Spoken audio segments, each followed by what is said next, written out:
kisukari. Sana sana kisukari type 2. Wewe tayari ambao unachoma insulin, wewe ambaye tayari unatumia dawa ya sukari na umeshahangaika sana miaka mingi, umechoka, figo lako liko matatani kwa sababu ya kiwango cha sumu cha dawa. Kuna njia 4. Hizi ni hatua 4 za matibabu. Hatua 4 za matibabu ni hizi hapa. Lazima kwanza ukimbizane na time. Lazima tukimbizane na muda. Muhimu sana. Muda ni muhimu sana. Lazima ukimbizane na muda ili uweze kuitibu hiyo sukari au kisukari type 2 au type 1.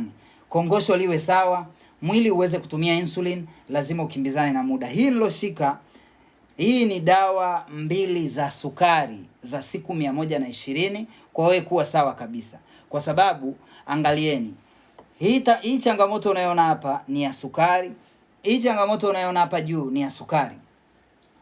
Lazima tutoe sumu kwenye mwili wako, lazima tukimbizane na muda. Tunakutibu kwa mimea lishe na mitishamba ya kuondoa ugonjwa wa kisukari kwa mtu yoyote duniani. Na hii ni siku 120. Lazima uelewe kuhusu lifestyle, lazima tukinge usirudi tena kwenye sukari. Sasa matibabu ya kwanza ni ya detox, kutoa sumu. Matibabu ya pili tunayokufanyia ni matibabu ya sukari yenyewe ambazo ndo dawa hizi hapa. Sasa dozi yetu sisi ni ya siku 120 ambayo inaanza 700,000 na shilingi 80,000. Nitafute nikusaidie kuianza hii safari ili uondokane na hiyo dhuruba kwa sababu inaua sana sasa hivi. Nitafute kwa namba iliyoko hapo juu kwenye bio, kwenye namba yangu ya simu ya kliniki. Tutafute kwa namba yetu ya kliniki ya Genelex nikusaidie. Mimi nimewasaidia Watanzania wengi sana ambaye walishateseka kwa miaka mingi.